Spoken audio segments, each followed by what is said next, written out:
मदन मोहन शरण जी, प्रमोद आनंद जी। गुरुदेव, आपके चरणों में कोटि कोटि नमन। गुरुदेव, प्रतिकूलता व विपत्ति से संबंधित 3 बातें बताई जाती हैं। इन बातों में से कौन सी बात मानने एक उपासक को ज्यादा बल पड़ता है? प्रतिकूलता व विपत्ति आभास मात्र या मायाकृत, या कर्म बसात है, या स्वयं श्री जी कृपा करके भेजती हैं? उपासक की स्थिति के अनुसार है। जैसे देहाभिमान पुष्ट है, अभी उसको ज्ञान नहीं है कि कोई भी विपत्ति, कोई भी दुख, कोई भी संकट ये मन और व्यवहार के अंतर्गत है, स्वरूप में नहीं है। आप हमारी बात समझ रहे हैं? क्योंकि प्रश्न जिस कोटि का है उसके लिए थोड़ा आध्यात्मिक की ऊंचाई चाहिए। स्वरूप में कभी दुख हुआ नहीं, कभी दुख होगा नहीं। दुख किसे कहते हैं पहले इसे जानो। अपने माने हुए मन की अनुकूलता का न मिलना उसे दुख कहते हैं। जिसका मूल है काम, जिसका मूल है कामना। अगर हमें कामना प्रशंसा की नहीं तो निंदा से हमें दुख नहीं होगा। हमें कामना शरीर स्वस्थता की नहीं तो अस्वस्थता में हमें दुख नहीं होगा। हमें कामना यदि सम्मान की नहीं तो अपमान में हमें दुख नहीं होगा। हमें कामना यदि जीने की नहीं तो मरने में हमें दुख नहीं होगा। समझ पा रहे? कामना ही समस्त दुखों का मूल है देहाभिमानी के लिए। अब वो क्या करे, कैसे निपटे इससे? क्योंकि ज्ञान तो अंदर शुद्ध हुआ नहीं। अब उसे भगवद आश्रय लेना चाहिए। अब उसको ये विधान मानना चाहिए कि भगवान ने कहा सन्मुख होए जीव मुई जबहि, जन्म कोट यज्ञ नाशो तबहि। जब जीव मेरी शरण में आता है तो मैं करोड़ों जन्मों के पाप नष्ट कर देता हूं। तो भगवान की तो मैं शरण में हूं, फिर भी मुझे दुख आ रहा है, संकट आ रहा है, इसका मतलब कोई मंगल विधान है भगवान का। हम जरूर नहीं अज्ञान के कारण जान पा रहे, पर श्री जी का मंगल विधान है। अब मंगल विधान को हमको सहना होगा। तो राधा राधा कहने से हमें सहन शक्ति आएगी और सत्संग सुनने से विवेक जागृत होगा। इन 2 बातों से हम सह सकते हैं। साधन को हरिभजन है, कै सत्संग सहाय।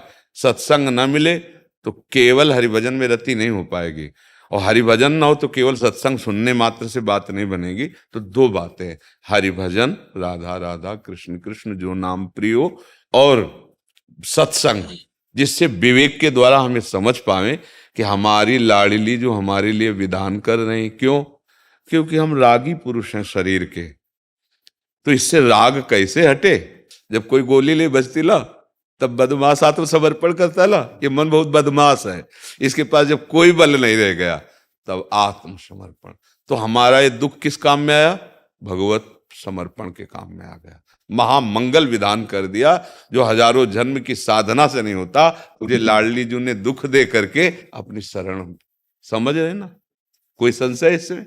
हाँ। अब अज्ञानी जीव क्या करता है, वो सोचता है कि अगर मैं नाम जप करूं, दान पुण्य करूं, तीर्थयाटन करूं, साधु सेवा करूं तो मेरे सारे दुख मिट जाएं, पक्का मिट जाएंगे।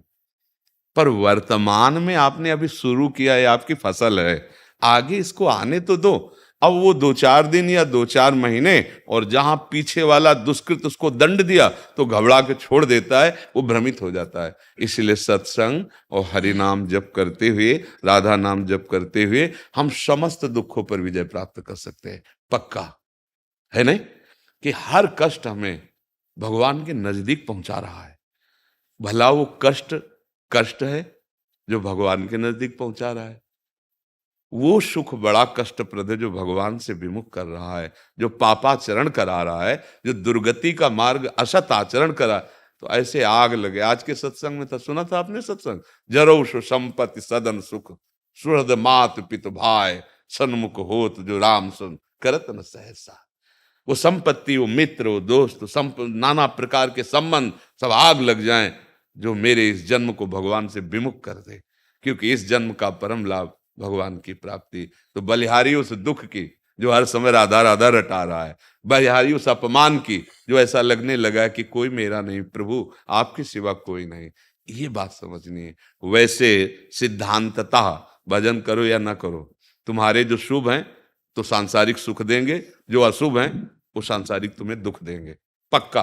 अवश्य में भोक्तव्यम कृतम कर्म शुभाशुभम। पर हम केवल भोगने के लिए थोड़ी आए हैं, निकलने के लिए आए हैं। इस भोग चक्र से पुनरपि जननम पुनरपि मरणम पुनरपि जननी जठरे शयनम, इस दुख से निकलने आए। तो यह है निकलने का उपाय। भगवद आश्रित होकर जैसी भी परिस्थिति हो, हमारे प्रभु की बड़ी कृपा, और सच्ची कृपा है। आपको सच्ची कहते हैं। जब कोई काम का नहीं रहता तो क्या आता है जानते हो? रोना। और जब रोना आता है तब भगवान की प्राप्ति हो जाती है। बिन रोए किल पाया प्रेम पिया। अब लगा कि अब तो कुछ नहीं, किसी काम का नहीं रह गया, 5 मिनट चैन से नहीं बैठ सकता दोनों। अब क्या साधन, क्या? तो त्राहिमाम शरणागत, प्रभु अब तो केवल आप ही हमारे साधन हो। आप बन गई बात यार, बन गई वो बात बन गई जो हमारे जन्मों की साधना से नहीं बनती। इसलिए हम कहते हैं दुख विपत्ति अपमान ये भगवान के कृपा प्रसाद से आते हैं। भक्त को समझ, संसारी आदमी तो इस बात के लिए बचता है, लेकिन भक्त इसका स्वागत करता है। मैया कुंती ने भगवान से यही जब देखा कि युधिष्ठिर महाराज सिंहासन पर विराजमान हो गए और प्रभु जा रहे हैं, तब दौड़कर रथ के समीप आए और कहा, गोविंद मैं एक वरदान मांगती हूँ। प्रभु कहा, बोले मुझे पग पग पर विपत्ति दीजिए। तो भगवान ने आश्चर्यचकित होकर कहा कि बुआ जी, आज तक कोई भक्त ऐसा ले जो विपत्ति मांगे, आप क्यों मांग रहे हैं? तो बोले प्रभु संपत्ति प्राप्त हुई तो आप जा रहे हो, और विपत्ति हुई थी तो पीताम्बर फहराते हमारी तरफ आ रहे थे। मुझे ऐसी संपत्ति नहीं चाहिए जिसमें आप पीठ करके जा रहे हो। आप आ रहे हो, वो विपत्ति चाहिए, वो दुख चाहिए। तो जिससे हमारा भगवान मिलन हो जाए, वो दुख वो अपमान कोटि कोटि बंदनी है। और जिससे हमारा भगवान से बिछो हो जाए, माया में फंस जाए, ऐसा सम्मान ऐसा सुख, जरौ सु संपत्ति सदन सुख सुहृद मात पितु। आग लगे ऐसे सुख संपत्ति में। समझ रहे आप? नीलेश जी, प्रियंका जी कनाडा से। गुरुदेव आपके चरणों में कोटि कोटि प्रणाम। महाराज जी, प्रथम तो ये कहना था कि आपकी वजह से हम विदेश में रहने वाले जो आध्यात्मिकता से थोड़ा दूर थे या समझें कि भूल ही गए थे, आप इस मार्ग पर आगे बढ़ने का प्रयास कर रहे हैं और अपनी मातृभूमि भारत और हमारे धामों की महिमा आपसे ही समझ पाए, उसके लिए आपका धन्यवाद। महाराज जी, हमारा प्रश्न है कि काम क्रोध मद लोभ मोह, इनमें से साधक को सबसे ज्यादा सावधान किससे रहना चाहिए और क्या इन पर एक साथ विजय प्राप्त की जा सकती है? हाँ, एक साथ विजय प्राप्त की जा सकती है, पर सबसे प्रधान बैरी काम है। सबका मूल काम। काम से ही क्रोध का प्रादुर्भाव होता है, काम से ही लोभ का प्रादुर्भाव होता है। जब कामना में बाधा लगती है तो क्रोध आ जाता है, और जब कामना की पूर्ति होती है तो लोभ हो जाता है। अच्छा, कामना जहां होती है उसका मूल है अहंकार। उस अहंकार का मूल है ये देह भाव, देहाभिमान। अगर हम देह भाव को मिटा पाए तो समस्त दोषों का मूल जो काम रूपी दुश्मन है, इस पर विजय प्राप्त कर लें। ये जो मद और मत्सर आदि है ना, ये सब अहंकार की स्फुरणा में ही है। मैं इतना तो फिर आगे कैसे निकला जाता? मत्सरत, मेरे से आगे निकला जा रहा है। मत्सरता मतलब ये बहुत बड़ी जलन होती है जो बेमतलब जलाती रहती है। आप जैसे व्यापारी हैं या आप किसी भी मार्ग में हैं, आपके बगल में वो ज्यादा उन्नति को प्राप्त हो रहा है तो हम बेमतलब जल रहे हैं। अब हम अपनी उन्नति के विषय में नहीं सोचते, उसकी अवनति के विषय में सोचने लगते हैं कि कुछ भी यार हमारी दुकान में चाहे ताला पड़ जाए पर इसका। तो ये जो मत्सरता है, अहम मद है, मैं इतना ज्ञानी, मैं विज्ञानी, मैं, वो मूल जो अहंकार है अंतःकरण धर्म में, जैसे मन बुद्धि चित्त अहंकार, इसी अहंकार के महल में सब रहते हैं। और इसका मुखिया है काम, और मुखिया काम मर जाए तो फिर सब मर जाते हैं। भगवान ने गीता जी में कहा अर्जुन जी को कि ज्ञानियों का नित्य बैरी काम कभी ना अघाने वाला इस राक्षस को मारो। अर्जुन से कहा मारो इसे। बोले प्रभु कैसे कैसे मारे? बोले अभ्यास और वैराग्य के द्वारा। भजन का अभ्यास करोगे ना और वैराग्य, तो जो मन कामना में विचरण कर रहा है ना, ये वापस आ जाएगा। काम ही कामा संजायते क्रोधा क्रोधा स्मृति विभ्रमा स्मृति भ्रंशात बुद्धिनाशो बुद्धिनाशात प्रणश्यति। अब कह देना तो सरल हो गया, सुन लिया प्रवचन। अब इसको जीवन में उतारना बड़ा कठिन है, क्योंकि हमारा मूल भाव शरीर में बैठ गया कि मैं पुरुष हूं, अब स्त्री की तरफ या भोग की तरफ आकर्षण होगा। मैं स्त्री हूं, अब इसका आकर्षण होगा। मैं शरीर हूं, तो अब इसके साथ बहुत सी इंद्रियां, बहुत आवश्यकता है, देखना, सुनना, भोगना, छूना, सूंघ। ये गलती अज्ञान के कारण जो हो गई, इसी से हमारे ऊपर संसार का ही असर पड़ रहा है, भगवान का बिल्कुल नहीं पड़ रहा। सत्संग का असर बिल्कुल नहीं पड़ रहा, बुराइयों का असर पड़ रहा है। क्योंकि असत को हमने आश्रय मान लिया ना अपना, तो असत का प्रभाव पड़ेगा। जिसका हम आश्रय लेते हैं उसी का प्रभाव पड़ता है। अब यहां हर चीज असत है। ब्रह्म सत्यम जगन मिथ्या। अब आपको लगेगा ये रेल असत्य है, हवाई जहाज असत्य है, ये हम तुम बैठे हैं असत्य है। हाँ, असत्य है। ये सब स्वप्न का विषय है। अभी आप जगे नहीं है ना, इसलिए स्वाप्निक विषय। जैसे हम स्वप्न में देखे ना कि राजा हो गए, हमारा शासन चल रहा है, बड़ा वैभव, बड़ा सुख, और जगह तो एक टूटी चारपाई में सो रहे हो या पलंग में सो रहे हो, वहीं हो। तो ये जगने पर पता चला कि ना आप राजा थे, ना आपका कोई शासन था, और ना आपका कोई सैनिक था, और सब कुछ था। ऐसे ही सच्ची मानना, एक माया, एक अविद्या ऐसी छाई हुई है कि एक भगवान, वो अपने को इतने रूपों में करके हम भूल भुलैया में फंस गए। ये जड़, ये चैतन्य, ये अच्छा, ये बुरा, मैं करता, मैं भोगता, कुछ नहीं। जब यही जिज्ञासा जग जाती है ना, तो उसे संसार कड़ुआ लगने लगता है। जिज्ञासा मात्र में ब्रह्मादिक के भोग सब विषम लागत आई, नारायण ब्रजचंद की लगन लगी जाए। अभी तो लगन लगी, अभी तो ठाकुर की प्राप्ति थोड़ी हुई, उसे ब्रह्मादिक के भोग सब स्वप्नवत लगने लगते हैं। ऐसे समझो जैसे अभी 2000 का नोट बंद हो गया ना, एक बोरा नोट आपके सामने रख दिया जाए 2000, क्या फर्क पड़ेगा आपको? क्या फर्क पड़ेगा है? और 500 का एक रास्ते में गिरा हो तो रुक जाओगे, ले गिर जा। क्योंकि 2000 को आपने जान लिया कि रिजेक्ट, आप ये किसी काम का नहीं रहा, उसमें तो कुछ आप सामान भी नहीं रख सकते, क्योंकि इतना किस काम का यार, समझ गए। और अब उसका महत्व है 500 का, तो आपके कदम रुक जाएंगे, चाहे जितने अरबपति हो। 500 अगर पड़े देखोगे ना, ऐसा नहीं होगा कि आप चल रहे हो। समझ रहे हो हमारी बात? जब आपको एक ज्ञान हो गया, समलोष्टास्म कांचना, यार ये तो अविद्या का खेल है, वास्तविक तो आपके लिए पत्थर का टुकड़ा, माटी का ढेला और सोने की थपिया बिल्कुल बराबर। समलोष्टास्म कांचना, मान अपमान सुख दुख सब समान नजर आने लगेंगे। पर ये केवल बातों से नहीं होगा, क्योंकि अब जैसे अभी छोड़ दो ये बात, तो अब देखो आवश्यकताएं हैं, हमें जीना है, समाज में जीना है। जीना है तो हमें रुपया चाहिए, कपड़ा लत्ता चाहिए, गाड़ी चाहिए, परिवार चाहिए, एक समाज का जीवन। ये क्या है? स्वप्न का जीवन। अब इस पर जो लगा हुआ है वो हमारी बात को कैसे समझेगा? और जो हमारी बात है वो उस बात की धज्जियां उड़ा देगी। तो इसीलिए कोई भाग्यशाली होता है, जब भगवान की विशेष कृपा होती है, तब वो साधु समागम में बैठता है। जैसे आप बैठे हो ना, ये भगवान की कृपा से। जब द्रवहि दीन दयालु राग हो तो साधु संगति पाइए। कैसे? बुद्धिमान वही है जो क्रिया के पहले परिणाम निश्चय जान ले। बुद्धिमान किसे कहते? कदम रखने के पहले अपनी मंजिल को समझ ले। लेकिन यहां कोई ऐसा नहीं सोच रहा है। सब बुद्धिमान बन रहे हैं, लेकिन इस क्रिया का फल क्या होगा कोई बिरले सोच पाता है। सब लगे हैं, काय में लगे हैं? सुख प्राप्ति में। परिणाम क्या आ रहा है? दुख पे दुख, चिंता पे चिंता। यार तो 1 मिनट खड़े होकर तो सोच लो, तुम जो कर रहे हो इसका परिणाम गलत क्यों आ रहा है? सब चाहते हैं कभी दुख न मिले, बचपन से लेकर अभी तक, पढ़ाई से लेकर जितनी भी सेवाएं, बड़े बड़े पद, सबका उद्देश्य दुख कभी ना भोगूं और सुख मिले। दुख का पिंड नहीं छूट रहा। तो 1 मिनट रुक जाओ यार, चाल रोको, अपनी दिशा को चयन करो। अभी गलत दिशा है, पूरा जीवन व्यतीत हो गया सुख की खोज में, और अभी तक तुम दुख ही दुख इकट्ठा कर पाए हो। चिंता, क्लेश, अशांति, सुख कहां है? अब थोड़ा सा मार्ग मोड़ करो विचार के कि यार सुख का मार्ग तो फिर शास्त्र और संतों से पता चलेगा।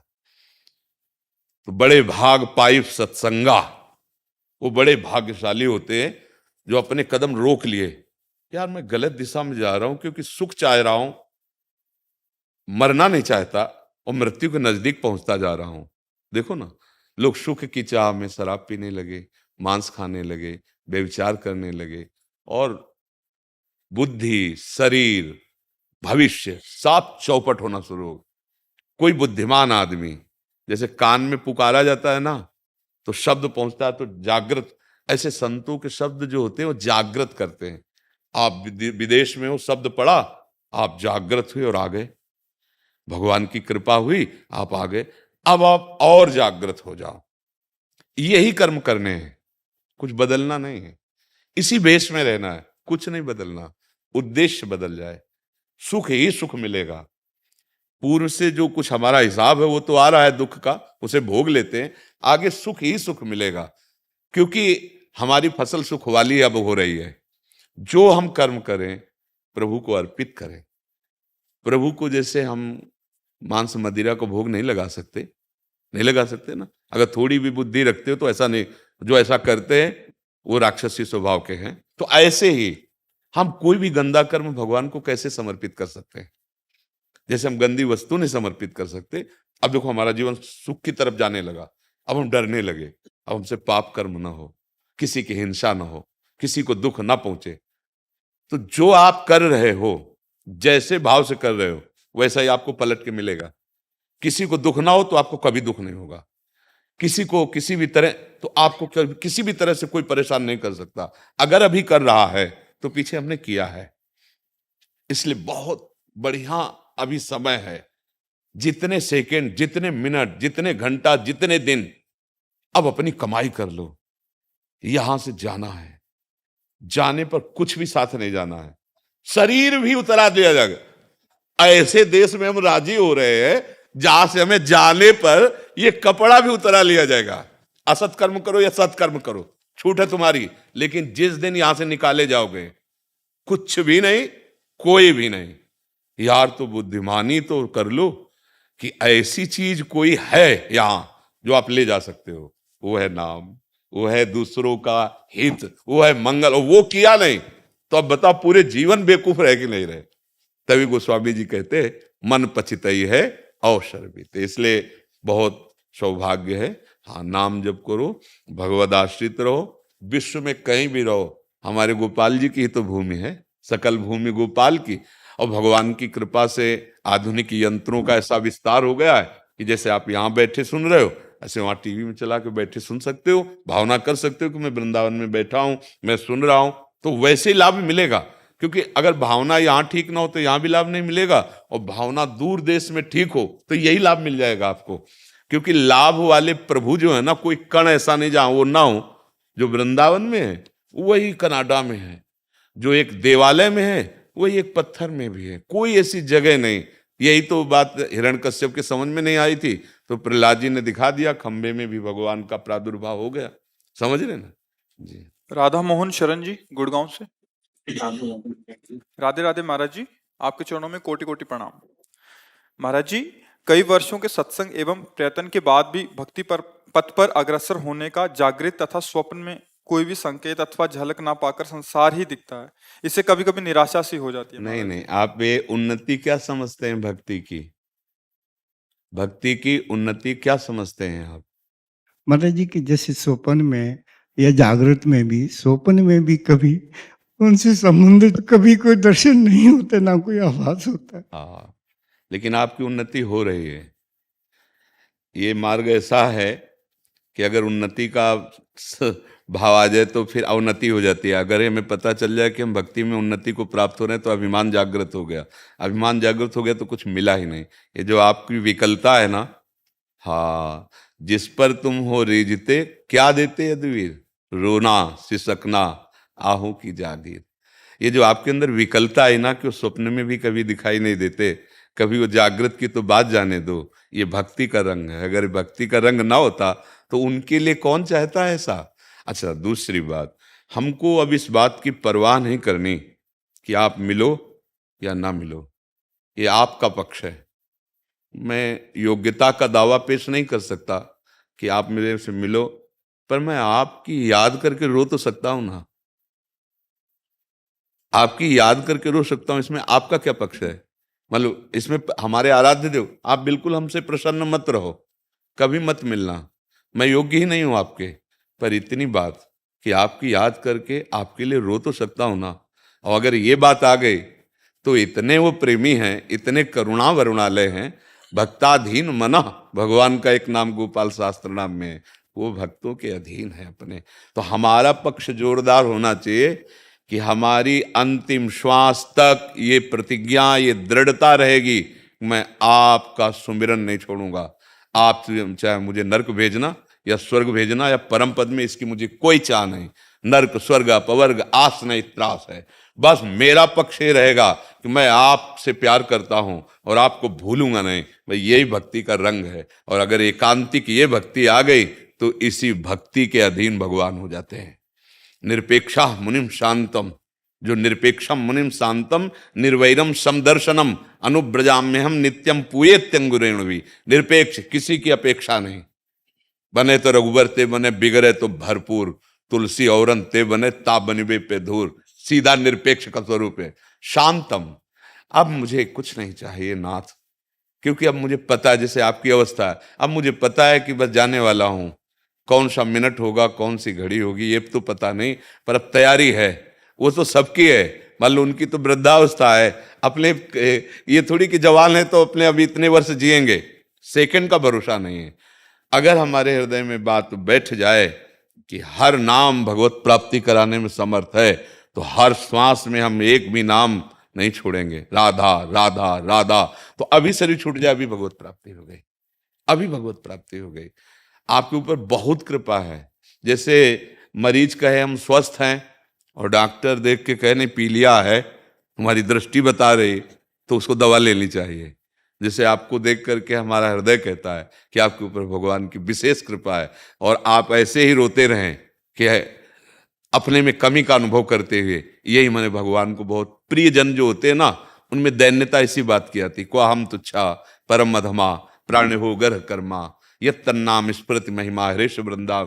कहाँ मैं नीच अधम और कहाँ राधा नाम। अरे ये तो केवल वृंदावन धाम की कृपा है, लाडली जी की जो नाम निकल रहा है। मैं तो नाम ले लायक भी नहीं हूं। ये कौन बोल रहे जानो? आचार्य कोटि के जो महापुरुष हैं वो बोल रहे हैं। तो हमें तो ऐसा लगता है कि भगवान जिस पर विशेष कृपालु हैं उसको सदैव यही अनुभव होता है कि मेरे जैसा नीच और कौन हो सकता है। पर प्रभु आपकी बहुत कृपा है हम पे, जो आपका स्मरण बन रहा है। यही आचार्य महाप्रभु चैतन्य देव जी कहते, तृणादपि सुनिचेन। ये कब आएगा? अगर ये आएगा कि हमारी भक्ति में उन्नति हो रही, तो तृणादपि सुनिचेन भाव आएगा क्या? नहीं आएगा। तो हमें तो लगता है कि प्रभु आपके ऊपर प्रभु की बड़ी कृपा है। बस आप एक बात पर ध्यान दें कि अब नाम न छूटे। जैसे बने तैसे जो नाम आप जप रहे हो, जो नाम आपको प्रिय लग रहा हो, बस उसको ऐसे पकड़ लो जैसे डूबने वाले के हाथ में रस्सी पड़ जाए तो फिर वो छोड़ेगा नहीं। तो ऐसे ही अगर प्यार से कोई नाम जप करे, भगवत प्राप्ति हो जाए, कोई आश्चर्य की बात है? अरे किसी तरह मेरे प्रभु से जुड़ जाए, भाव को भाव न खालसहु, नाम जपत मंगल दिसित हो। सादर सुमिरन जे नर करहीं, गोपदयु भव सागर तरह। गाय के खुर के गड्ढे में हम कोई गिर सकते हैं क्या? ऐसे भव समुद्र उसके लिए। और अगर कहीं और प्रियता जग जाए तो नाम लेत भव सिंधु सुखाही ले। न नाव की जरूरत है, न छलांग लगाने की जरूरत है। नाम जापक के सामने भव समुद्र रहता ही नहीं, सूख जाता है। नाम लेत भव सिंधु सुखाही, करो विचार सुजन मन माही। नाम चल रहा है ना, तो महाराज आवे या ना आवे, उनकी मौज की बात। देखते हैं कैसे नहीं आते। सुमिर पवन सुत पावन नामू, अपने बस करि राखे रामू। नाम जापक के हृदय में भगवान बंदी बन जाते हैं, कभी उसके हृदय से नहीं छोड़ते। जिसके हृदय में निरंतर स्मृति है, तो भगवान स्मृति जिसके हृदय में चलती है उसके अधीन हो जाते हैं। भगवान का नाम प्रेमाधीन भी है। तो ऐसे अजित को नाम जापक जीत लेता है। तो अब कोई आपको साधन की तरफ देखना नहीं, बस जो नाम आपको प्रिय हो वो नाम खूब जपिए। आपके ऊपर कृपा है भगवान की। अलका मलिक जी। श्री हरिवंश। श्री हरिवंश। राधे राधे महाराज जी, कोटि कोटि प्रणाम। महाराज जी, काफी समय से सत्संग सुनती हूँ। मेरी मैं की हस्ती सतमार्ग में रुकावट डालती है। इसी जन्म में पूर्ण रूप से भगवत भाव में रहना चाहती हूँ। है तो उसका ऑपरेशन करो। आपके पास है क्या मैं लायक? है क्या? अगर हमारे परमार्थ में मैं रुकावट बन रहा है तो आपके पास है क्या? क्या है आप? एक रोम भी तो आप संभाल नहीं सकती। अगर रोम को अभी गिरना है तो आप नहीं संभाल पाएंगी। है क्या आपके पास? रुपया, पैसा, संपत्ति क्या है? शरीर क्या है आपका? आपके अधिकार में क्या है? आप रोक पाए? आपकी यौवन अवस्था वृद्धावस्था में परिणित हो गई, रोक पाए? आपका रूप बिगड़ गया, आपका शरीर ढल गया, अभी मृत्यु अवस्था आ जाएगी, आप रोक पाएंगे? आपका है क्या? ऑपरेशन कीजिए। सत्संग में ऑपरेशन होता है ना, तो आप ऑपरेशन कीजिए कि ये तो केवल झूठा हम है ना। आप स्त्री हैं? है क्या आपके पास? आप स्त्री भी नहीं है। आपको ये शरीर ढांचा मिला था, आप कितने समय के लिए हरि जाने, इसके बाद ये भी छूट जाएगा। आपका है क्या? आप बोलो, किस बात का अहंकार है आपको?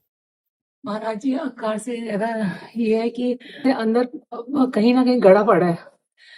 नहीं, उसको देखो, ऐसा है, हम मान लेते हैं कुछ सामने भूत है, हम डरने लगेंगे, हम परेशान हो जाएंगे। ऐसा हमारे मन ने हमको कई बार, जब बच्चापन में गंगा किनारे भ्रमण किए तो डरवाया है। ऐसे तुम्हें फालतू में डरवा रहा है मन तुम्हारा, तुम्हारे अंदर अहंकार है। हम ये क्या है उसको देखो ना। जैसे हमें एक बार क्या हुआ कि गंगा जी स्नान करने जाते, हम न टार्च है न कोई सुविधा है गंगा किनारे, तो बहुत बड़े झाड़ पड़ते थे, तो वहां से बिल्कुल सकरी से फिर गंगा जी में उतरना होता, तो जो उतरते सो ऐसे भन बहुत जोर की आवाज आती, पूरा वो हिल जाता एरिया। अब हमारा मन कहता कुछ तो यहाँ गड़बड़ है। अब हमका मार दिया, जब हमारा मन हमको डरवाने लगे तो अब अकेले बाबा जी हैं, अब बच्चापन से बाबा जी हमको आपने मार दिया तो हमने कुछ चलने लायक नहीं रखे, हम नहीं गए वहां से। हमको आपने स्नान बाद में करेंगे, पहले यहाँ चेक करेंगे है क्या।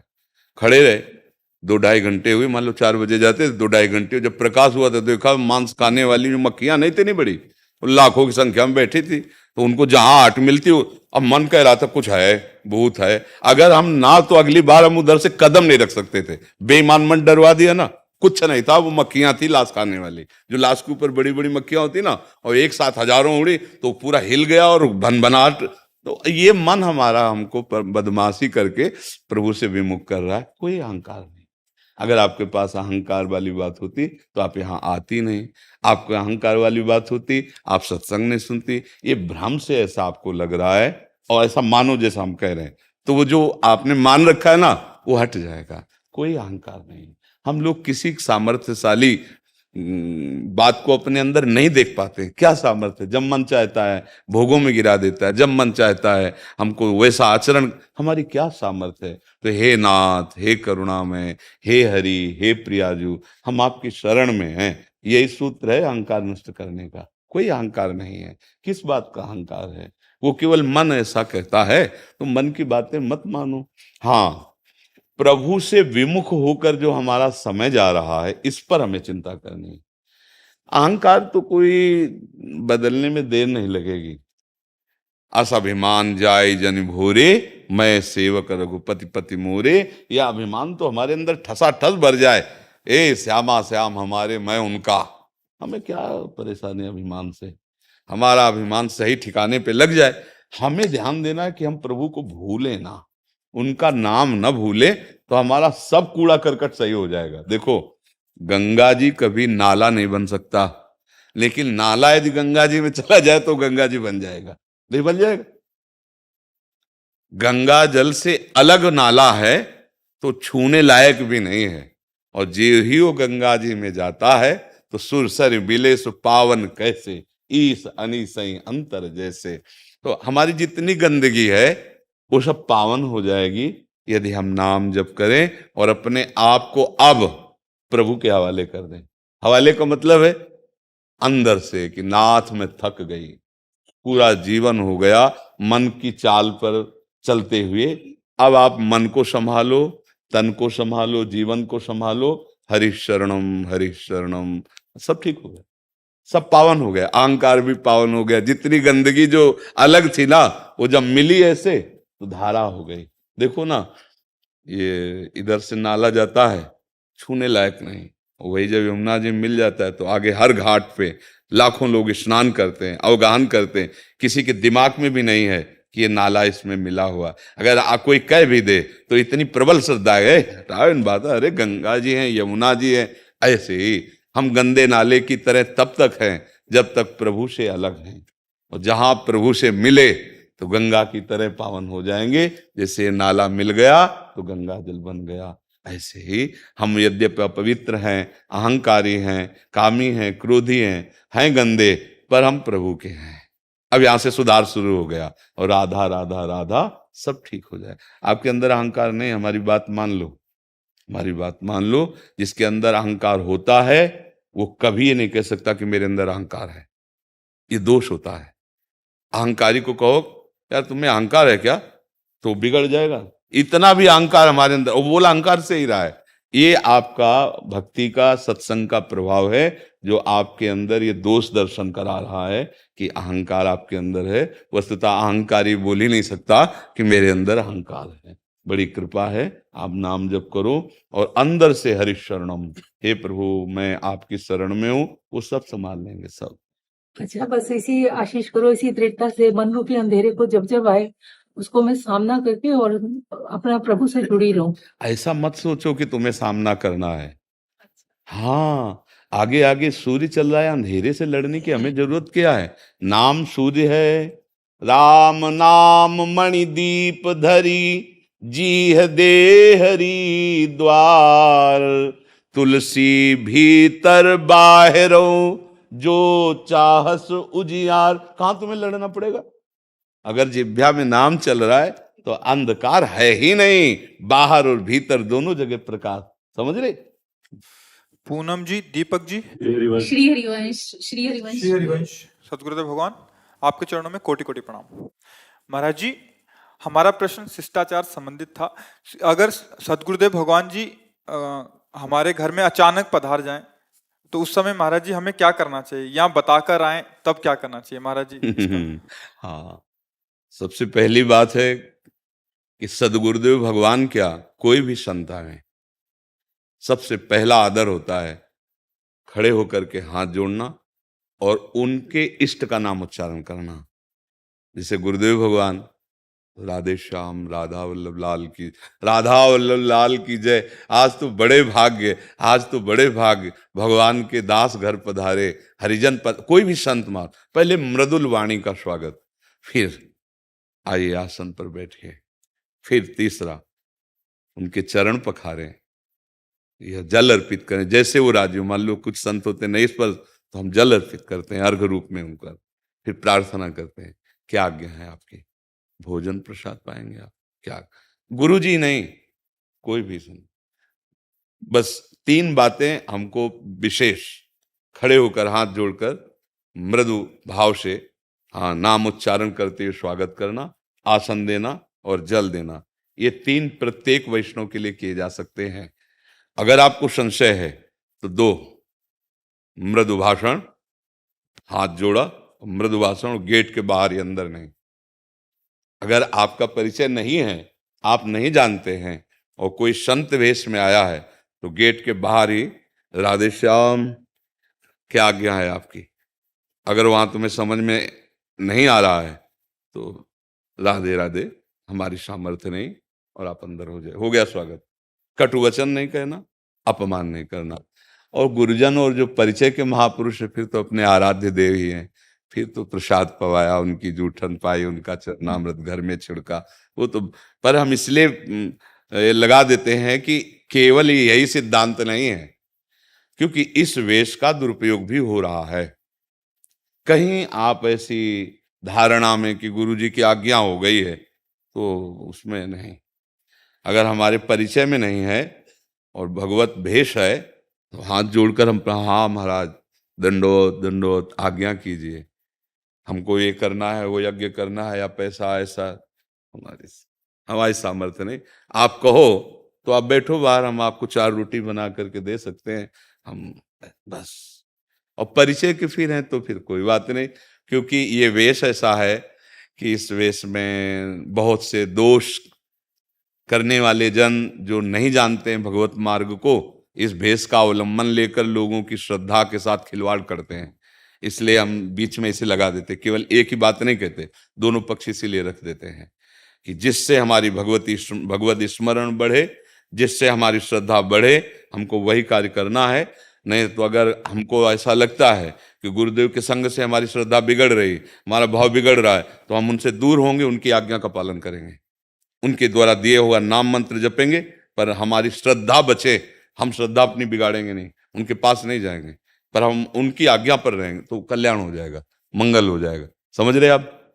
इसमें कोई संशय? गुरु जी को निमंत्रण कर सकते हैं कि आप हमारे घर में आइए। गुरु जी तो तुम्हारे पास ही, अभी तुम जान ही नहीं पाए हो। गुरु मंत्र जो है ना, ये गुरु जी की आत्मा है, गुरु जी का जीवन है। नाम सुकृत धन अपनी जीवन, अतिहित मान देत वरदान। जो गुरुदेव ने अपना जीवन दे दिया। गुरुदेव का जीवन क्या है? राधा। गुरुदेव का जीवन क्या है? जो मंत्र आपको मिला है। मानो अपनी जिंदगी दे दी, अपना जीवन दे दिया, तो अब गुरुदेव तुम्हारे साथ है ना। मंत्र चल रहा है, नाम चल रहा है, मतलब गुरुदेव तुम्हारे साथ है। अगर नाम मंत्र नहीं चल रहा तो साथ होने पर भी कोई खास लाभ नहीं है, क्योंकि हमारा बाहरी साथ कोई साथ नहीं है। हमारी आंतरिक बात मान लो तो हम तुम्हारे साथ हैं, चाहे ऑस्ट्रेलिया में रहो, चाहे भारत में रहो, कहीं भी रहो। क्यों? महर्षि इस संबंध में एक और प्रश्न था महर्षि, जैसे आपका स्वास्थ्य अनुकूल नहीं रहता और महर्षि काफी शिष्य परिकर जो वृंदावन धाम में वास कर रहा है, वो कुटिया बनाते हैं या नया फ्लैट लेते हैं तो आमंत्रित करते हैं गुरुदेव, जो उनका हक भी है महर्षि। महर्षि उस कंडीशन में क्या करना चाहिए? गुरु पादुका, अच्छा, गुरु के चरणों का स्पर्श करा के पादुका ले ले और पादुका विराजमान करे। जैसे भगवान राम 14 वर्ष वनवास में है, पर भरत जी पादुका, यही कहा था जीने का आधार चाहिए, तो भगवान ने पादुका प्रसादी करके दे दी, सिंहासन पर विराजमान किया। तो गुरु को पादुका अगर हम नए फ्लैट में, नए कमरे में ले जाके विराजमान करते हैं तो गुरु ही आ गए। गुरु से बढ़कर गुरु की बात है। और गुरु पादुका, हमने कई महापुरुषों को देखा जो सिद्ध कोटि के, जैसे सीताराम ओंकार नाथ जी, लंगोटी गुरु की और चरण पादुका गुरु जी कैसे छाती पे बांध के ऐसे बांधे, ऊपर से कपड़ा डाले, छाती से गुरु पादुका। जे गुरु चरण रेणु अनुरागी, ते लोकहु बेदहु बड़ भागी। जे गुरु चरण रेणु सिर धरहीं, ते जन सकल विभव बस करें। गुरुदेव भगवान की चरण पादुका प्रसादी करके, तो वो है। महर्षि पहले आपने बोला था कुछ पाठ भी कर सकते हैं, चरणामृत या रज आदि का, पहले ऐसा भी कुछ? हाँ, जैसे नाम कीर्तन है, मंगल गान है, हरिवंश मंगल गान, जय जय श्री हरिवंश व्यास कुल मंडना, और नाम कीर्तन, और गुरु की प्रगट पादुका करवा करके प्रसादी और मंगल भाव से ले जाए तो वो गुरु जी का। और नहीं तो गुरु जी जो जिसने गुरु बनाया है, तो प्राय राधा नाम और राधा वल्लभ जी की छवि, हरिवंश महाप्रभु की छवि, ये तो साथ मिलती ही है, तो उनको सिंहासन, तो उसमें साथ में गुरु जी भी होते ही हैं प्राय सबकी उपासना। तो अगर वो भी हम साथ लेके जाए तो वो भी ऐसे माना जा सकता है जी। आपकी प्रेरणा थी कि आपके दर्शन करने हैं और इसका बड़ा है, और हम चाहेंगे इसको आप अपने हाथ से आशीर्वाद। नहीं, हमारा हृदय आशीर्वाद देता है। हाँ, बस ऐसे ऐसे सुनो, आशीर्वाद अगर हमारी बात मानोगे तो समझ में आ जाए। अपने माता पिता की आज्ञा में रहना, कभी गंदे बच्चों के द्वारा जो गंदी शिक्षाएं दी जाती हैं उनको मत स्वीकार करना। कोई तुमसे गंदी बात करे तो अपने मम्मी पापा से आके कहना, और बन सके तो नाम जप करना, जो नाम तुमको प्रिय लगे, जो नाम तुम्हें अच्छा लगे वो नाम जप करना, तो हमारी तुम्हारी दोस्ती पक्की हो जाएगी। फिर आशीर्वाद को क्या कहना, दोस्त का कोई आशीर्वाद होता है, वो तो अपने समान हो जाता है। ठीक है, आप कोई भी ऐसी बात जो मम्मी पापा को छुपाओगे तो मानो आप हमारी दोस्ती नहीं स्वीकार की। हर बात अपने मम्मी पापा से कहेंगे तो आपका जीवन उज्जवल हो जाएगा, अच्छा हो जाएगा। ठीक है, स्वामी जी आपकी आज्ञा हो तो दास थोड़ा सा सामवेद। हाँ सुना दो, बैठ के सुना दो। सुनो। हरि ओम अस्मद्गुरुभ्यो नमः। ओम नीलोत्पलदलाभासः सामवेदो हयाननः।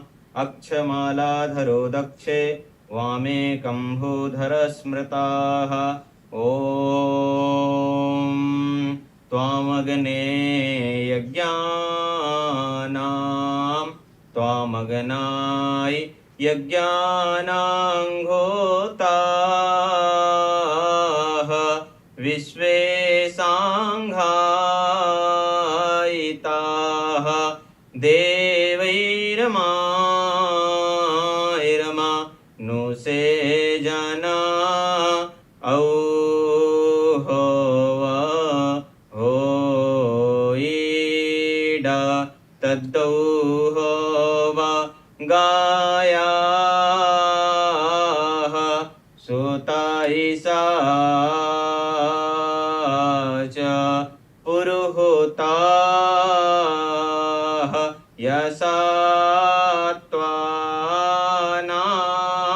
यसात्वानाय संयतगावे न सो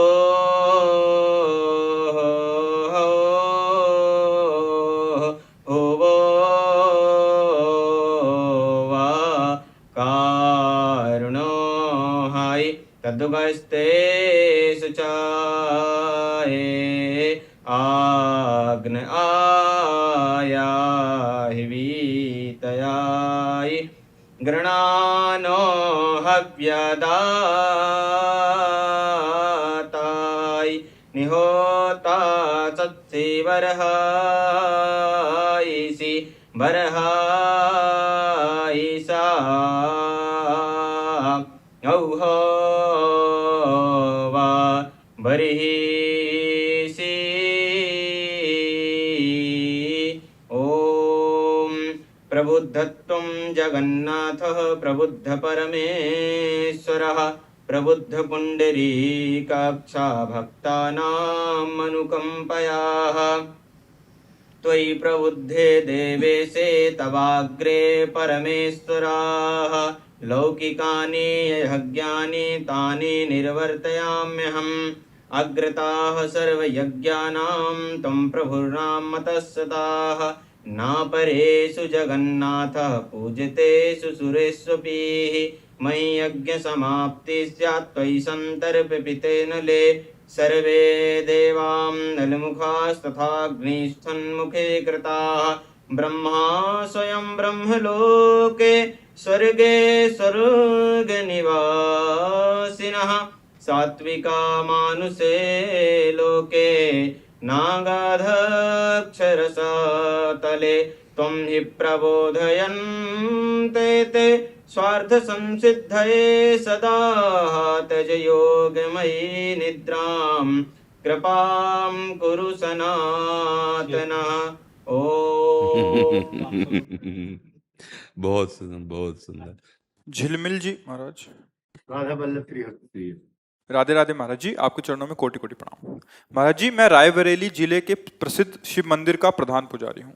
लोगों से सुना है कि शिव मंदिर का पुजारी अगले जन्म में कुत्ते की योनि में जाता है। जब से मैं आप प्रतिदिन सुनता हूँ। नहीं, उसका विषय लोगों से नहीं, वाल्मीकि रामायण में लिखा हुआ है कि एक बार जो है एक ब्राह्मण देवता बड़े तपस्वी, वाल्मीकि रामायण में हमने स्वयं स्वाध्याय में पढ़ा था बहुत वर्ष पहले, तो वो भिक्षा मांगने गए तो उनको भिक्षा में कुछ नहीं मिला, तो गुस्सा में आ रहे थे तो डंडा हाथ में था, एक कुत्ता पड़ा था, उसकी खोपड़ी में 2-4 डंडे जमा दिए। कुत्ते ने भगवान के दरबार में जाकर के कहा, प्रभु मेरी क्या गलती थी, मैं तो श्वान हूँ, मार्ग में ही तो पड़ा रहूंगा ना। इन ब्राह्मण देवता ने बिना किसी कारण के मुझे 4-5 डंडे मारे, देखो मेरी खोपड़ी में।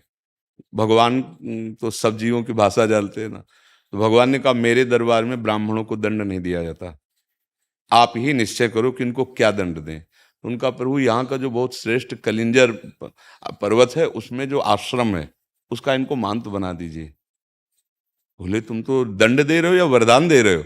बोले प्रभु मैं पूर्व में महंत ही था, इसीलिए मैं आपको कह रहा हूं कि जब महंत बनेंगे ना और मनमानी आचरण करेंगे और भगवत अर्पित बिना किए जो भगवान के लिए आता है वो खाएंगे तो कुत्ता बनेंगे, तो हमारे जैसा इनको भी पता चलेगा कि श्वान योनि में कितना कष्ट होता है। इसका रहस्य आप समझ पाए?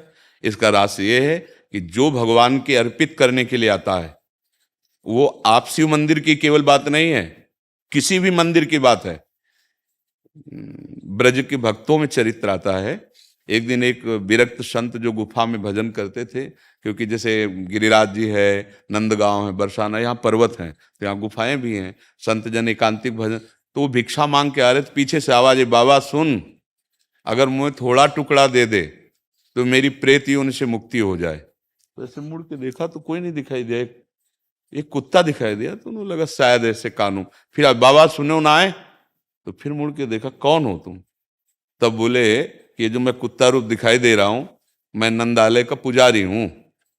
तो उनका, प्रभु आप तो भगवत पार्षद हैं, आपकी ऐसी कैसे? तो उनका लाला के लिए अमनिया आता था, बिना भोग लगाए हमने उसको प्रयोग किया, तो उसके दंड में अगर आप अपनी जूठन करके दे देंगे तो अभी मैं मुक्त हो। तो बोले भैया यदि तुम्हें भगवत प्राप्ति हो रही है, दोष से मुक्त, तुरंत जूठन करके उन्होंने दे दी। बात यहां समझनी, शिव मंदिर ही नहीं, किसी भी मंदिर में आपके पास शिव जी के लिए जो कुछ आया है आप उनको अर्पित कर दिए, इसके बाद जो प्रसाद रूप से आप सेवन करते, कभी आपकी दुर्गति नहीं हो सकती। लेकिन आया, मानो जैसे जो भी वस्तु आई और आप उसे अपने प्रयोग में बिना स्वामी को अर्पित किए, फिर वो अपराध बन जाएगा।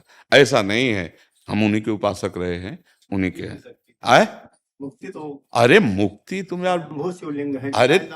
अरे उनकी बात जाने दो, हम कह रहे तुम अंगूठे में ऐसे भावना करके करो, अभिषेक मुक्ति हो जाएगी। शिव भावना तो करो तुम, बालू की शिवलिंग नहीं बनाया जाता। अरे यार कभी ऐसी बातों में, हाँ बात उसको अंतर की बात समझना। अगर भगवत अर्पित करने के लिए, मानो हम कह रहे हैं किसी ने अमुक अमुक सामग्री दी जो भगवान के सामने अर्पित कर दी, और इसके बाद जो हम प्रसाद रूप से सेवन कर रहे हैं, फिर उससे कहीं कोई ऐसी, हाँ अब हम भगवान के लिए आया, लिंग पे चढ़ा हुआ नहीं खाना चाहिए। जो ऐसे 12 ज्योतिर्लिंग हैं, नर्मदेश्वर हैं, भगवत स्वरूप हैं, इनका तो पाना ही चाहिए ना। हमारे पास तो रोज लगभग हफ्ता में 1-2 बार चरणामृत आ जाता है, भगवान महादेव जी का भोग आता है, तो वो रोज चलता है, हम तो रोज पर उनका प्रसाद जूठन पाते हैं। ऐसे नहीं, जो मतलब उस विधान को समझ, और ये अगर हम कहीं भी भगवत भावना करके उनका पाते तो दुर्गति हो सकती क्या? कौन सा सिद्धांत है? भगवान हरि और भगवान हर में कोई भेद है क्या? तो कुछ बातें समझनी होंगी उसमें। अब हम लोग क्या करते हैं, छल कपट करने लगते हैं, सेवक की जगह स्वामी बन जाते हैं, उस बात का दंड मिलता है। नहीं तो भगवान की सेवा करने वाले की दुर्गति हो सकती है। आप शिव पुराण की आपको कथा सुना रहे हैं। एक चोर गया भगवान शिव के मंदिर में, अब वो बेचारे के पास खाने के लिए नहीं था, तो सोच रहा था क्या करूं, कैसे करूं। ये शिव पुराण की कथा है। तो उसके पास कोई प्रकाश नहीं था कि वो मंदिर में देख सके कि कहाँ क्या है जिससे मैं खाने योग्य कुछ चुरा सकूं। तो उसने अपने ऊपरी वस्त्र उतारा और जला करके ऐसे प्रकाश किया। वहां उसको भगवान के जो कुछ आरती पूजा के पात्र थे वो उठा ले गया, मरा। जब मरा तो भगवान शिव के मंदिर में एक कुछ मिनट प्रकाश करने के प्रभाव से उसको भगवान शिव के सामने पेश किया गया। यमराज ने भगवान शिव के सामने कि आपके मंदिर केवल इतने पुण्य, वो पुण्य नहीं है, वो तो चोरी के लिए प्रकाश। वह एक कुबेर बना, पढ़ के देख लेना, शिव पुराण में लिखा है।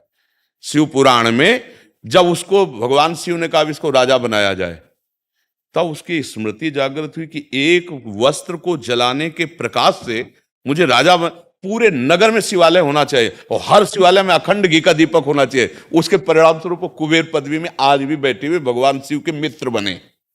यार भगवान शंकर जैसा उदार दाता और उसकी सेवा करने वाला नरक को प्राप्त हो कुत्ता बने। कहाँ की बातें पढ़ ली, किससे सुन ली? अब जब बातें रहस्य में नहीं आ रही, हम फिर भी कह रहे हैं स्वामी नहीं बनना है। स्वामी के लिए जो वस्तु है एक बार सामने उनको अर्पित करो और इसके बाद प्रसादे सर्व दुखा नाम हानि रस्य उपजाते। अरे यार कैसी बात, मतलब यही समझना होने पर फिर तो जितने शिव मंदिर है, जितने शिव पूजा करने वाले, फिर तो हमारी तो शिव पूजा से ही उन्नति हुई है। हम शिव पूजा से ही आज जो कुछ प्राप्त कर पाए हैं, तो हम कैसे बात मान लेते यार। आज भी हम उनका चरणामृत लेते हैं। और शिव जैसा हरि भक्त कौन और हरि जैसा शिव भक्त कौन? शिव जैसा हरि भक्त कौन? हनुमान जी बने राम जी के चरण है। देखो गंगा धारण किए हुए तो श्री कृष्ण का चरणामृत तो है ना, और भगवान हरि रामेश्वर की स्थापना कर रहे हैं और वो कह रहे हमारे गुरु है, ये हमारे इष्ट है। इसलिए भाई व्यर्थ की कल्पनात्मक बातों में नहीं जाना चाहिए। जो शास्त्र में लिखा है उसका कुछ रहस्य होता है, वो बिना भजन के नहीं समझ में आता है। शास्त्र तिजोरी है और जहां तिजोरी होती है वहां भूल भुलैया के कई मार्ग रखे जाते हैं कि वहां तक असली आदमी पहुंच पावे, नकली ना पहुंच पावे। तो शास्त्रों का रहस्य बिना तत्वबोध हुए या भजन किए नहीं समझा जा सकता। उसमें लिखा है उत्तर की तरफ, लेकिन घूम के वहीं से पश्चिम की तरफ जाना है तब वस्तु मिलेगी। अब वो अनुभवी है नहीं तो उत्तर की बात केवल करता रहेगा, पश्चिम को मुड़ने वाली पता ही नहीं। इसलिए कहा जाता है कि बिना गुरु के ज्ञान नहीं होता, बोध नहीं होता। तुम निश्चिंत रहो और भगवान शिव की आराधना करो और सेवक रहो। सेवक है, हम एक बूंद पानी भी उनको अर्पित किए बिना नहीं पी सकते। बस तुम्हारी जय हो जाएगी, कोई पराजय नहीं कर सकता। और जहां हम स्वामी बन जाते हैं प्राया, क्योंकि प्रभु कुछ बोलते तो है लैला, तो लगता है कि अजय आया कि आप ये चढ़ा दीजिए, प्रभु को आप दे दीजिए, बिल्कुल ये अब वो हमारे बाप की वस्तु हो गई, क्योंकि हमारे स्वामी है ना प्रभु। अब उनके चरणों में अब हमारा सेवक अधिकार इन्हीं से चल रहा है, समझ रहे ना। और अगर ये हुआ कि भाई हाँ ठीक है, अब इसका हिसाब तुम्हें देना पड़ेगा, तुम्हारी जेब में गया ना, अब तुम्हें हिसाब देना पड़ेगा। ऐसे ही हर एक वस्तु, बस ये सावधानी हट गई तो गिर जाओगे, नहीं किसी की ताकत नहीं कि गिरा दे। भागवतिक जीवन निर्वाह के लिए फिर कोई परेशानी नहीं, भगवद अर्पित जीवन ऐसा। फिर तो देखो आप धामों में देखो ना। अच्छा, आप तो कहीं किसी एक पवित्र जगह का नाम ले रहे हैं, हम तो काशी की बात कर रहे हैं, जहाँ घर घर शिवालय है, घर घर शिवालय है। बिना उनके भोग लगे, बिना उनका प्रसाद पाए कोई जी नहीं सकता काशी में। जैसे यहाँ कहीं भी भोग लगाओ जय जय श्री राधे बोलना पड़ेगा, महारानी जी का धाम है, ऐसे काशी भगवान शिव का घर है। कोई घर ऐसा नहीं जहाँ शिवालय ना हो, कोई घर ऐसा नहीं जो उनकी जूठन न खाता हो। फिर सब क्या होगा, ये जो आप बोल रहे हो, अगर सब हो तो फिर क्या होगा। और हर को मोक्ष मिलेगा। काशी नाथ का जो सेवक है वो मुक्ति दाता है, ऐसा खिलवाड़ ले है। और ऑर्डर डाले यार, एक चुल्लू जल में बिक जाने वाले महादेव जी है, उनके सेवक को ये भय हो कि हमारी मुक्ति होगी कि नहीं, क्या होगा कि नहीं, ऐसा नहीं सोचते।